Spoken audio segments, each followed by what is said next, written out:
तबाई कुता दिल तो बुरता मनी बोलता बाई कुता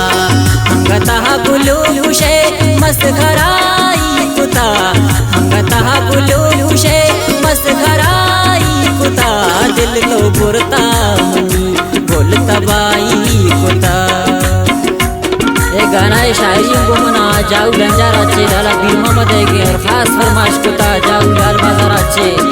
बरकत मोमिन हसनी शाकिर दीदक मिनतवारा नवीदार बलोच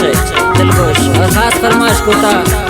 अब चौकी जानकारी नहीं आचे नसीर जान हसनी है गे।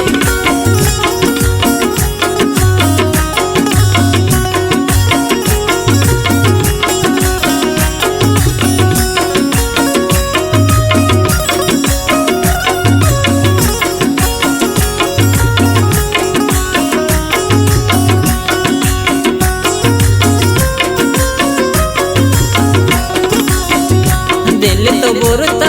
मनी गुल मनायल मदे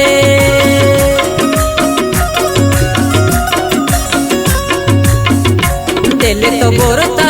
मनी गुल मनायल मदे दिल तो जुरता मनी बादशाही कुता दिल तो जुरता मनी बादशाही कुता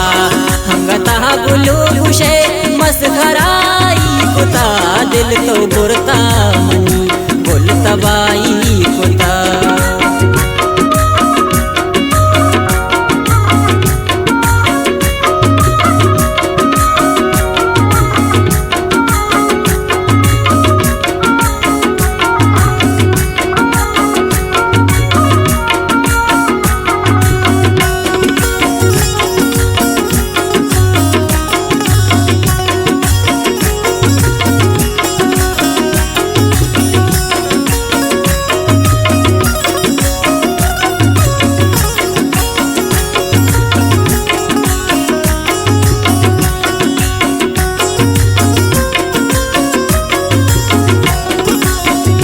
दर मुल्का कबूत कहाँ मैं दिला दर नबे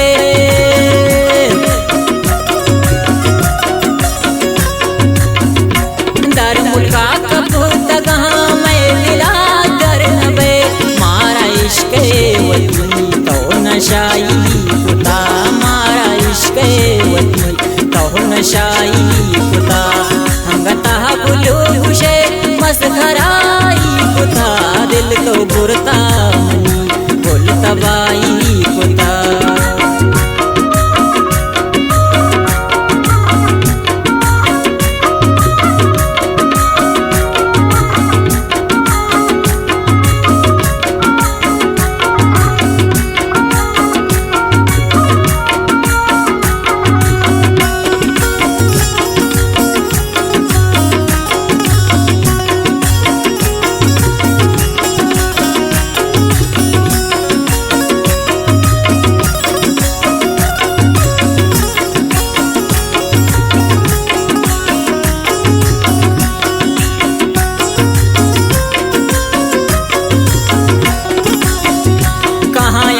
कहावती गुल दही जिंदगा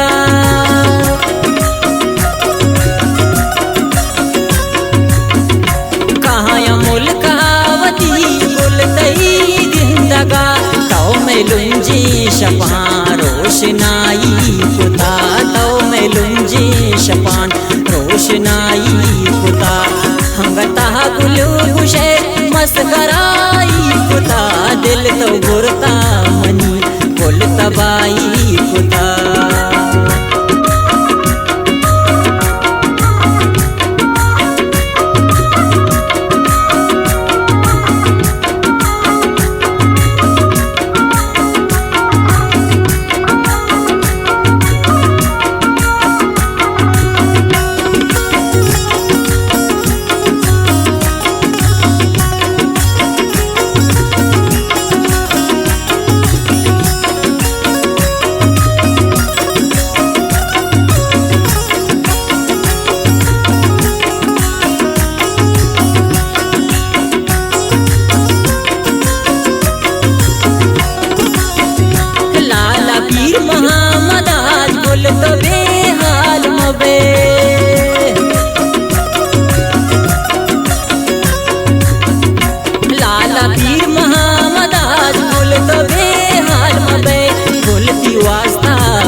लिखता